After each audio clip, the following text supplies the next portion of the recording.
Okay. So the theme of this course is from chaos to connection, and it's a continuation of what we discussed last week about the transformation of Taihu to Tikkun. So like we discussed last week, that Hashem initially created the world in a state of Taihu, in the state of chaos, of fragmentation, and our Veda in this world is to bring it to a state of Tikkun, means to integrate it. And it really starts out from the first moment of creation, that it started out with Hashem, withdrawing himself from the world. Hashem, the symptom when Hashem had to hide himself in order for the world to be created. So Hashem put that potential in the world for there to be this disconnect, and for there to be this fragmentation, that the world does not recognize Hashem, that Hashem is concealed in the world. So the world was created with the name Elikim, Bereshis bara Elikim, and the name Elikim itself is plural. The word Elikim is plural, which represents the idea that each thing in creation seems to be its own thing. It takes up its own space. So it's like I have plants, I have this tree, that tree, I have plum trees, I have apple trees, I have different types of plants, different types of flowers, and I have bees, and I have birds, and I have insects, and all these different types of creations. Each one seems to be its own thing. It takes up its own space. It's independent. There doesn't seem on the surface that there's this one creator that's creating and animating the entire world. Each thing appears to be on its own. And the idea of tikkun is when we're able to see how each element of creation recognizes the source, that it's all created by Hashem. And that's represented by the name Yud Kei Vav Kei, the name Havaya, which represents the unity of all of creation. So Elikim is Hateva, it's the nature of the world. It's Hashem as he is concealed and hidden within the world.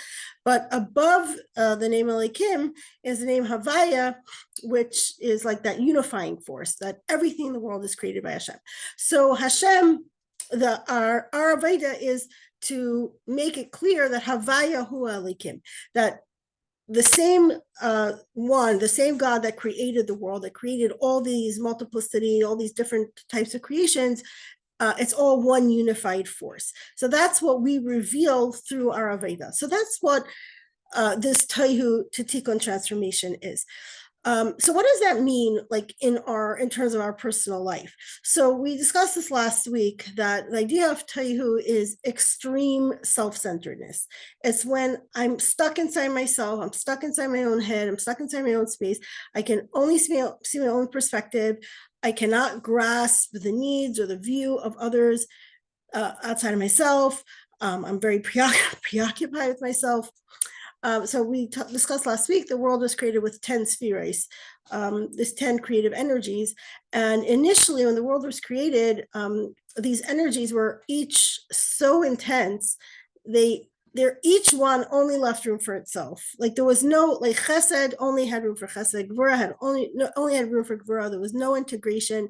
There was no acknowledgement or realization that maybe we need other spheres. Maybe our strengths can join together. They can work together. There was no sense of working together. It was Chesed, no, there's only room for Chesed. Gvura, it's only room for Gvura. And that's why the world of Tayu could not exist. It shattered. And then the sparks fell into the world of Tikkun. And this is our world where we're trying to get all those sparks together. And we're trying to get everything to work together. Now, an important point to keep in mind is that the energies of Tayu are very, very strong. And we need those energies. Those energies are actually surpass the energies of Tikkun. And we're going to learn different lessons through the different Parshas as we go through Noach, Lach, Vayera. We're going to learn about different things that represent the idea of Taihu, how on the one hand, it has very, very intense energy, but it's also very self-centered, and it doesn't know how to coexist with anyone else. But our job is to figure out a way to tap into that energy, that Taihu energy, and use it in a constructive and a productive way. We're going to learn later, it's the neshama and the guf. It's the relationship between Yaakov and Esav. So these are all themes that are going to be developed over the course of the next few weeks as we go through the Parshas. This is a theme that recurs over and over again in Hasidic thought, in all like the Chassidus and the Maimarim and the Sachos, we will constantly find references to the world of Tayu, the world of Tikkun, and Tayu being that, fragmented state, and Tikkun being a state where we can all, integrate and work together.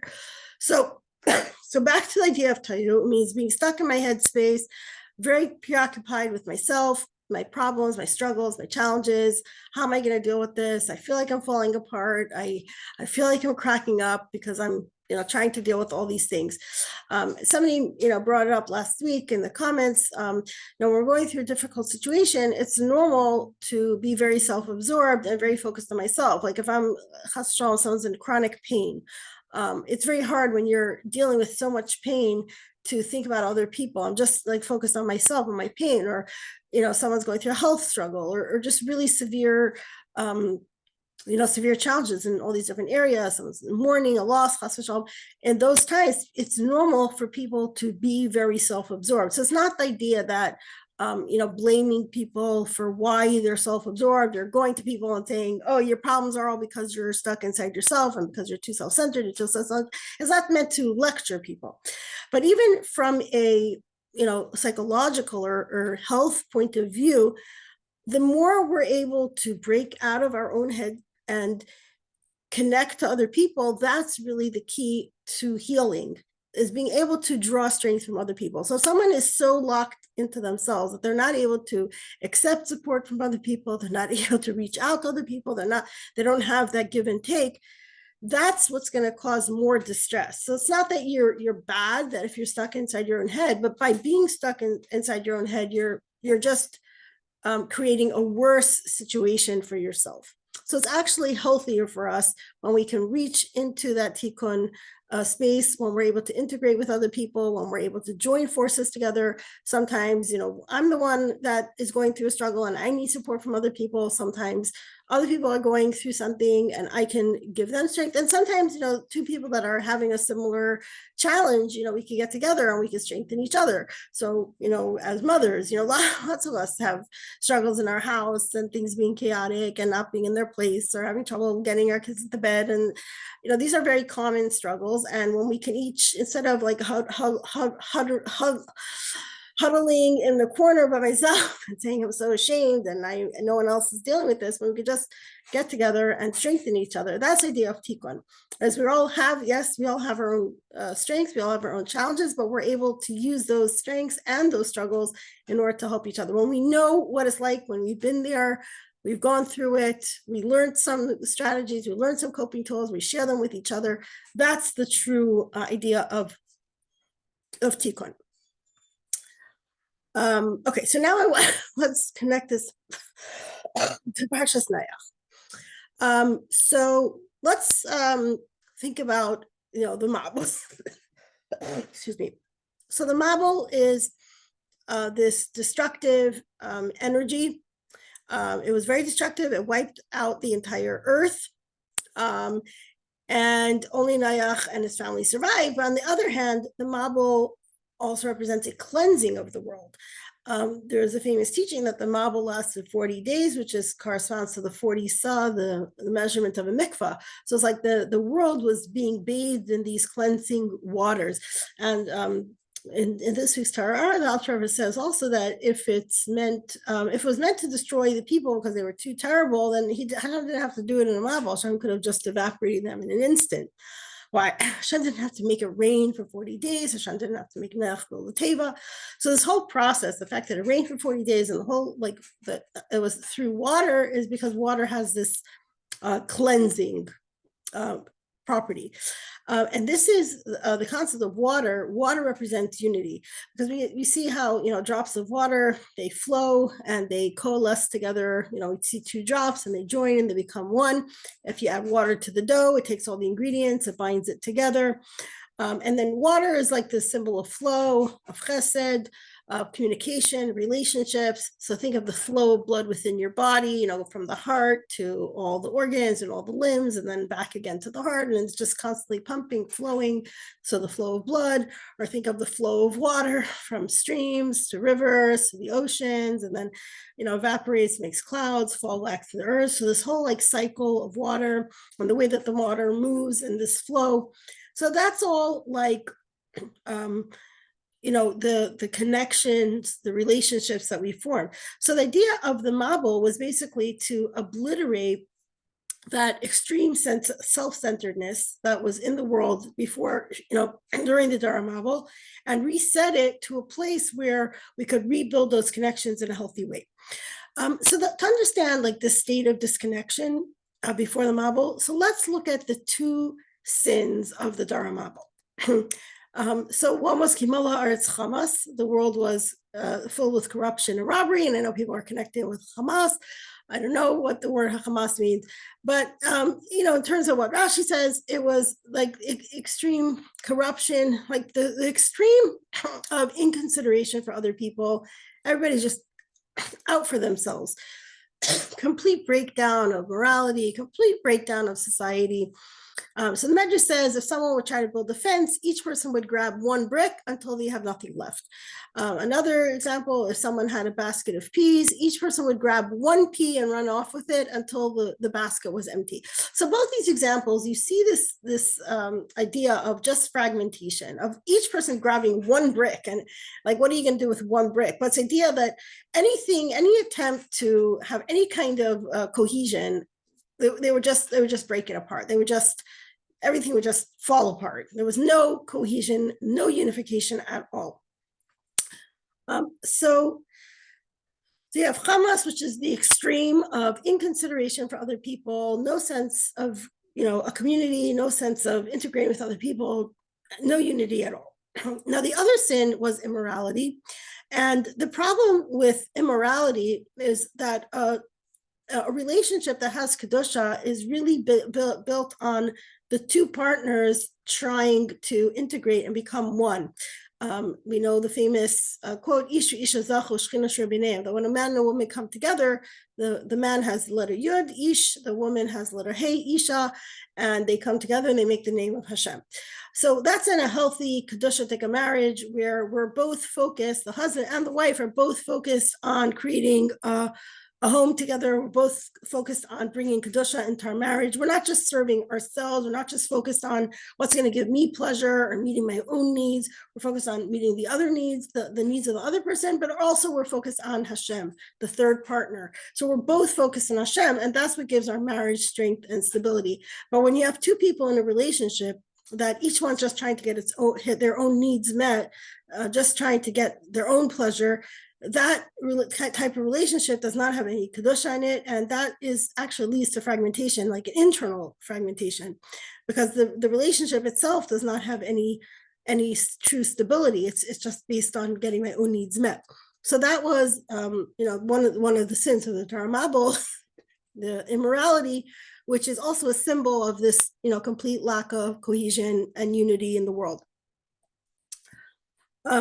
So I know, nowadays in our culture, there's a lot of people that are struggling in this area.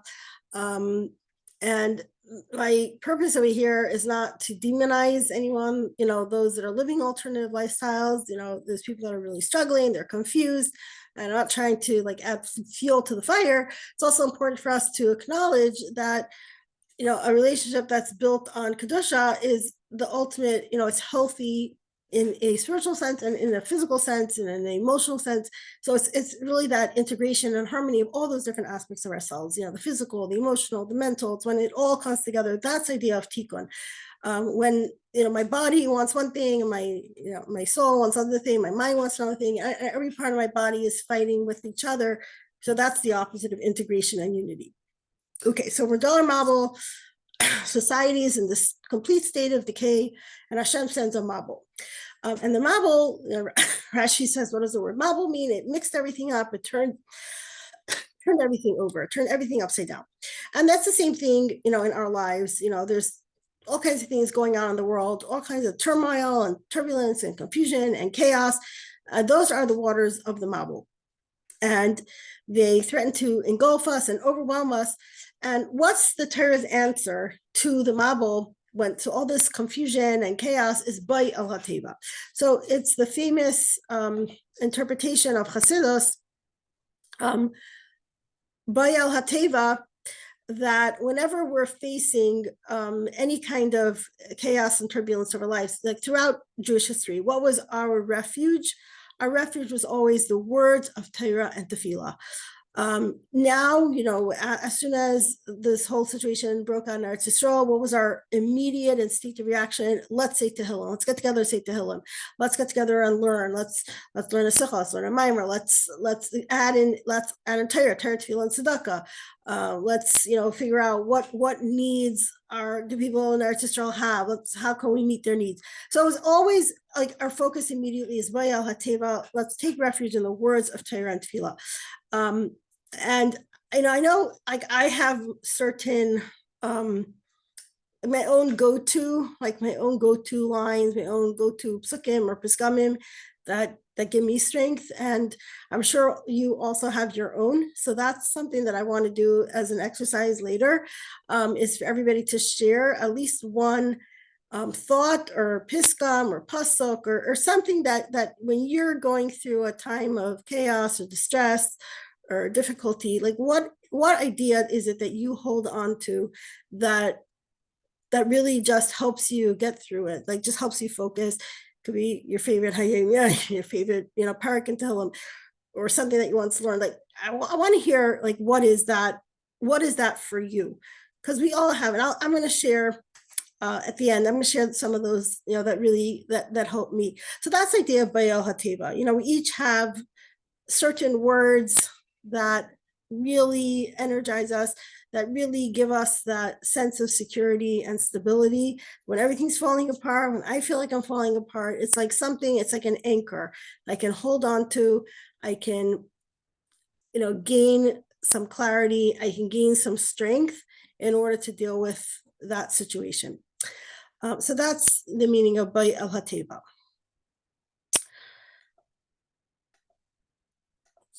Okay, so there's a pasuk in Shir Hashirim that says Mayim Rabim La Yuchlu L'Chabris Ha'ava, that even great waters cannot extinguish our love for Hashem. And the great waters refer to our worldly cares and our worries that distract us and make it feel difficult for us in Avodas Hashem. So it could be financial worries, it could be health problems, it could be terrorist attacks, it could be all kinds of different things. But Mayim Rabim usually refers to like the tirdas haparnasa, having to make a living. Hashem sent us down into the world where we have to make a living somehow. Some people are lucky; they can make a living in Arsa Kodesh, Klei Kodesh. Maybe they work for yeshiva, maisid, or something. Other people have to go out and do some kind of business. And will the business cover my expenses or not? Will it cover my kids' tuition? How am I going to pay for, food for Shabbos? How am I going to pay for all these extras that go along with Yom Tovim, leading a Jewish life? So expenses keep piling up. They keep piling up, and it causes a lot of stress and a lot of anxiety and a lot of tension. And that's what the pasuk, Mayim Rabim La Yuchlu L'Chabris Ha'ava, that even when I'm going through all these, all this turmoil and all this tension and going crazy and trying to figure this out, somehow we end up, somehow we do figure this out. Somehow we find it within ourselves. We find ourselves the strength to meet these challenges and rise up. Because where does it come from, that ability that even when everything is chaotic all around me, my neshama, the essence of my neshama, is bound up with Hashem, with this great deep love, and there's nothing that's going to stop me from expressing that love for Hashem. So that's what it means. Mayim Rabim La Yuchlu L'Chabris Ha'ava. Even the great waters cannot extinguish our love. So this pasuk gives us a new perspective on those cares, those worries, that chaos that's engulfing us. Because when I'm feeling like I'm drowning and I'm feeling overwhelmed, I need to reach deep inside myself to find those inner strengths. I need to find that teva, the words of Torah and Tefillah that I can hold on to, something that I can grasp that help me get through these moments. And that inner strength that we draw on, that is really the purpose why we had to come down here to begin with, why we had to come into this mabbul and into this turbulence, into the chaos of Olam Hazeh, is so that we should draw out within ourselves this strength. Because what Hashem wants from me in those moments is to stop and pause and say, wait, do you really think that you're in control? Do you really think that Parnasa is in your hands? Do you think it's up to your efforts, whether you earn the money or not, or whether your children will be able to go to yeshiva, or whether you'll be able to make Shabbos? Do you really think that this was all up to you?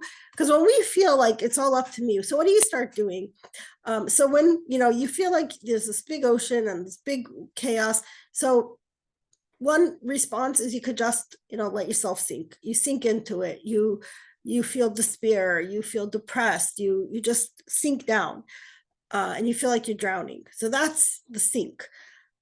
Then there's swim. See, it seems like you're doing something. You're being very active. Oh, I'm gonna do this. I'm gonna do that. You make your whole to-do list, and I'm gonna try this. I'm gonna try that, and your mind is filled with like different ideas of how I'm going to get out of the situation and how I'm going to make more panasa, and maybe I'll try this project, and I tried that, didn't really work out. Okay, I'll try something else. And you tell it, what this is doing, the swim, if you're drowning in the ocean and you're trying to swim your way out of it, even if you're the strongest swimmer, you will not survive, because eventually you're going to wear out. Your muscles, you're just going to wear yourself out by this frantic like swimming against the tide. So you're trying to swim. That means you think that you're in control. I think if I just put more effort and more energy, make more panasa, that's going to do the trick. But that approach also is not going to work, because the more frantically I'm trying, then it's not really my control. So I'm just exhausting myself. So then what am I supposed to do? What am I supposed to do? So sink, giving up, of course, we can't do that. Swim, try to take control. I can't do that either. So then what is the answer? So the answer is these waters is the mei Noach. It's called mei Noach. What does Noach mean? Noach has the root of menucha. So the idea is Noach. Stay calm. Stay calm, relax. And your brain is telling you the opposite. Your brain's saying, what do you mean my bank account is on zero? And what do you mean I should just relax? And what do you mean I should just, you relax. Shabbos is Yom Menucha. So Mei Noach is Menucha. So the answer, the response to all this chaos and confusion and turbulence is to just go into a state of relaxation and a state of peace and a state of calm. And when you do that, then your body is buoyant and it can float and it can rise above the floodwaters. So that's what happened to the Teva, that the mayim, the water, got strengthened, Tigru hamayim, and in today's chitas, and the water rose 15 hours. And as it rose, the Teva rose along with it. Because people think, when I'm in all this stress, I cannot daven, I cannot learn, I cannot focus on my ruchnistic aveda. It's impossible because I'm in too much distress. I have too much chaos in my life. I can't do this. So what is the lesson for us is that even when I'm in this state of chaos and confusion, I can still go into a state of menucha and state of complete calm, and it will actually elevate my Torah and my tefillah and my avodah. All this that I had to overcome, all the panic of the world that I had to overcome, is actually raising me up. It's actually elevating me to a higher level, because I have to reach inside myself. I have to reach inside to those inner strengths. I have to reach deep inside myself. I have to hold on to the words of Torah and Tefillah. That means no matter what everything else is going on all around me, no matter how much chaos and confusion is all around me, I can still reach inside of myself and lift myself up and raise myself up to a higher level. And that is the key to being calm regardless of whatever's happening all around me. Now, it doesn't mean that we're always going to be able to do that all the time. Sometimes I will go into the state of chaos, panic, confusion, feeling like I'm cracking up, feeling like I'm falling apart. So I know that I'm in a state of tayu. I know that I'm letting the waters, the flood waters, engulf me. So you just have to identify. I know that that's happening right now. I'm in the state of tayu right now, but I can move to the state of tikkun. I can move to the teva. I can find the words of Torah and tefillah. Those words, they're like we all have our go-tos, and just those mantras that you can repeat to yourself that focuses your brain and helps you to gain those strengths so that I can move from the state of tayu into tikkun, where I can integrate this experience, where I recognize that even this experience, even this turbulence, this mabbul that I'm going through right now is also from Hashem, and the purpose is to raise me up and to elevate me. And through that, I get the state of calm. And this state of calm is the key to surviving, and not only surviving, but being raised up to a higher level. Are you with me so far? Okay, so I want to pause here and talk about like a teva, like the words that strengthen you, and the words that you take strength from, because it says bayal teva, the words of Torah and Tefillah. So you can really choose, when we're in a state of panic or chaos or turbulence, confusion, whatever it is, we want to have our storehouse, our words of Torah and Tefillah, the ones that we are going to call, remind ourselves or focus on. So I want to hear like from you, if there are any particular psukim, Amari Chazal, Pizgamim, Hayom Yom, is there anything in particular that reminding yourself or thinking about it helps you when you're in a state, when you feel like I need something that's going to bring me into a state of manucha right now? You can share in the chat box. You can share out loud. Wow, very nice list. Oh, awesome. I love that. I love every bit. I love every single one of these. Okay, so Mushki's list is Kavi al Hashem. Okay, the home is Merle David. Gam Keilach Gates Amavis Layira. I use that one a lot. Hina Leyonim Layisha Shem Yisrael. Trachov Zangot Min Hametzar Niet Nikava Ani Mamin Ana De Dili Kianu Amacha 12 Psukim Elacha Hashem Ekra Simple Prayers Together. Altir Pachapisai Usu Eitza Gedel Tzedaka Shmekaz Segula Sagatasim Mabes. Wow. Okay, fantastic. I love every single thing on your list, Mushki. So that's the idea of Bayal HaTeva.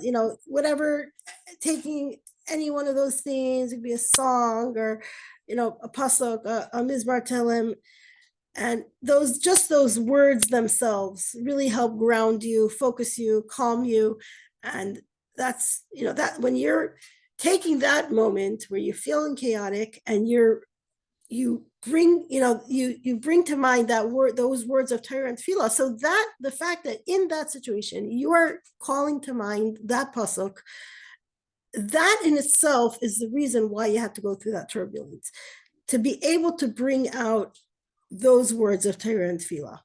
So it's not like the Torah and Tefillah are to help me out of the state of confusion, but actually the state of confusion is there in order to elicit from me the words of Torah and Tefillah.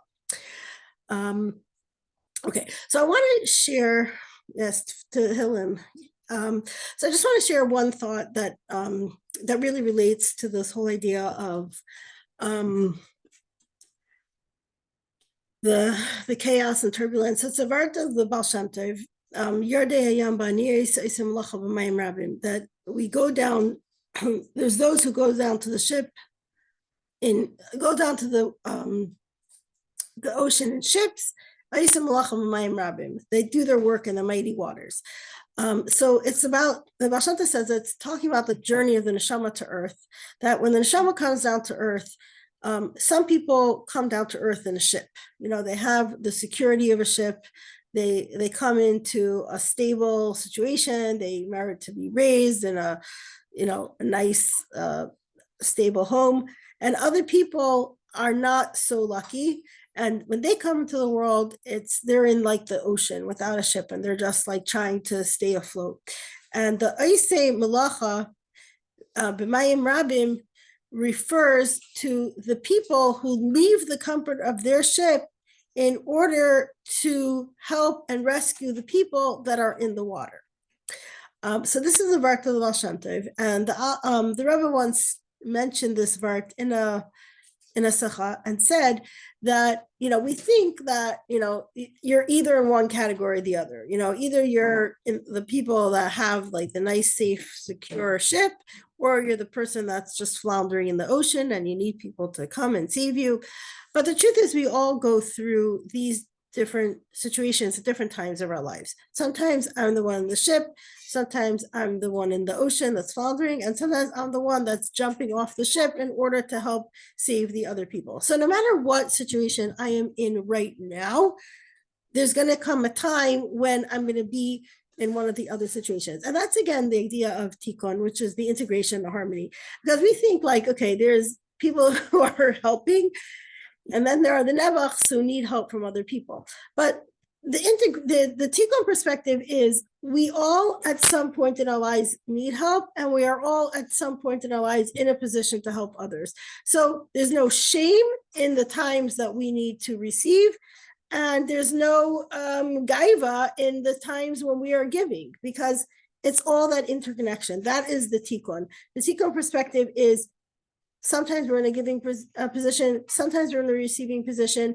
The giver is really a receiver. The receiver is really a giver, because it's that flow. It's that interconnection. So if I want to give and I want to share and there's no one that wants to listen, there's no one that wants to take it, that in itself is very painful. When people are willing to receive and want to receive, that is a milo, that is a benefit for the giver. So that's the give and take, the interaction. That whenever we're giving to somebody else, they're actually helping us because we're able to fulfill our tafkid. So it's that constant balance and that constant interaction that represents the world of tikkun. The world of tayhu is when there's like imbalance, when people who are stronger feel like they're on top, stronger whatever way, whether it's in finances or resources or intelligence or whatever, whichever criteria. The people that have more feel like they're above, the people who have less feel like they're below. That's a tayhu state, because that means that each person's only measuring themselves like as an independent individual. But when we're integrated, then there's no higher, lower, more, less. It's all whatever I have is given to me so I could use it to benefit others. If I am in need, that means that I am actually helping that other person and fulfill their mission in order to give to me. So there's the constant interaction and integration and interdependence. That's the state of tikkun. So that's idea. We jump off our ship, we help other people, we try to catch the people that are in the water, give them the strength. But then there will also be times in your life when you'll be in the ocean and other people will come and help schlep you out of the ocean.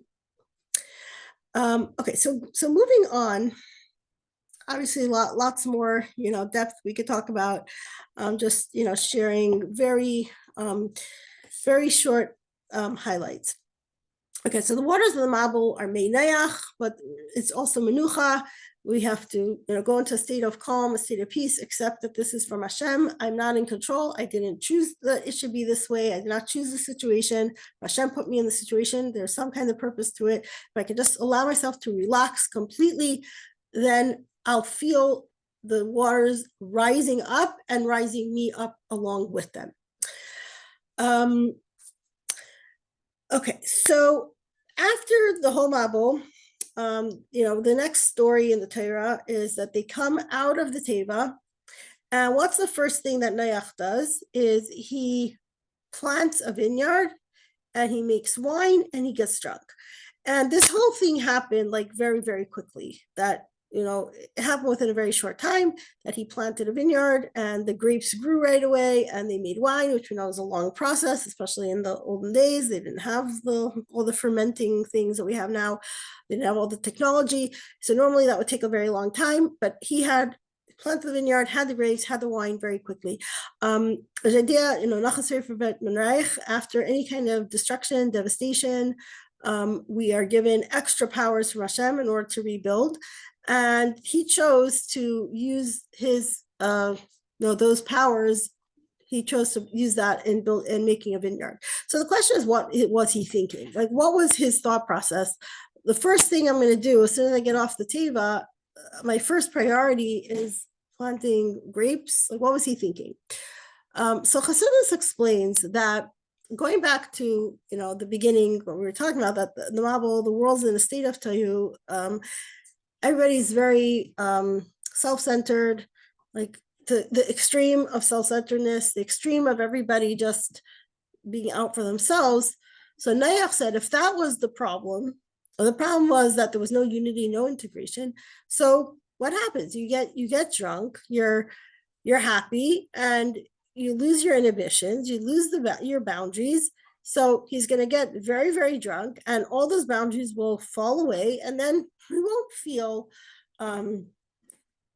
like that self-centeredness anymore. And we see, even today, people they go to parties, they drink, or they go use all kinds of substances, and it takes them into altered states of consciousness where they feel like, they go out of their kalim and out of their boundaries. And, everybody feels connected to one another. Very beautiful. So what's wrong with that? What's wrong with his thinking? So this whole idea that I'm going to get drunk and I'm going to go out of my kalim, and therefore we're going to lose those boundaries and we're going to lose that state of disconnect, was actually the opposite of the idea of tikkun.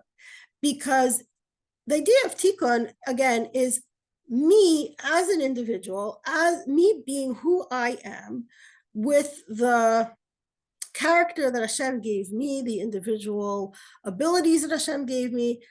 It's that me as I am should be able to meet you as you are, and we can integrate and unify and work together and accept each other as we are. But if we are going into some altered state, using some kind of substance, whether it's alcohol or some other thing that takes us out of our kalim, that makes us lose our minds, that's not a state of integration. That's just more tahu. That's just more falling apart. It's not coming together. So coming together is not I lose my boundaries, I lose myself. It's I am myself. I'm very clear about who I am and what I am. And with me being who I am, I'm conscious of what it is that I need to give to the world, what I have to offer. I am offering it readily, willingly. I'm bringing it forth to the world. And when each individual is doing that in their own way, that brings to the unity, that brings to the tikkun, the correction, the unification. And this is also symbolized in the keshes, which is the sign that Hashem gave that he's never going to bring a mabbul again. So it's a rainbow. So what's the rainbow? So a rainbow is, so the light from the sun, usually it's just a clear light, which a clear light or a white light has all the colors of the rainbow in it, except that it's not divided into all the different colors. We just see one clear light.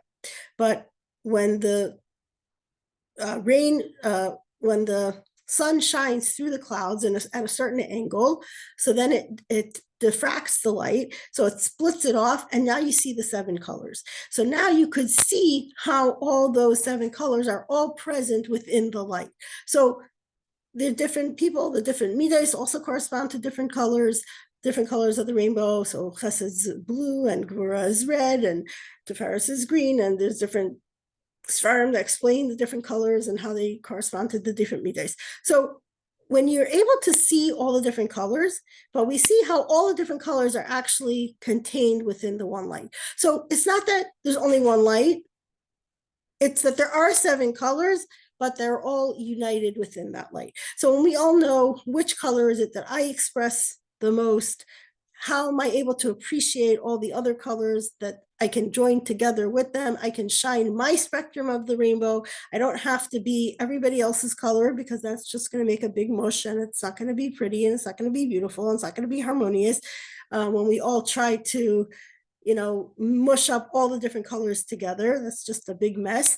It's when we can each shine and radiate our own unique color and have it come together and harmonize with everybody else. So that is the ultimate state of tikkun, and that's the state of geula, when each of us is shining our own light. Kumi Eiri Kiva Eirech, we're radiating the light of our body and our soul, working together, working to reveal the light of Hashem in this world. So that's the ultimate light of Hashem that comes into the world. It's the harmony, the unity between Hashem's light and our light, joining together and fusing.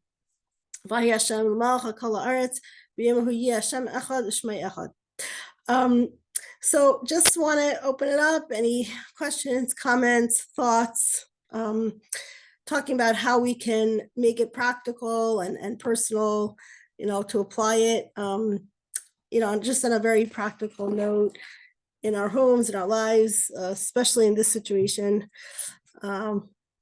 Mushki, Hannah, have anything that you like to share? Go put it in the chat box. Okay, I'm going to end the recording now. Okay, end the recording.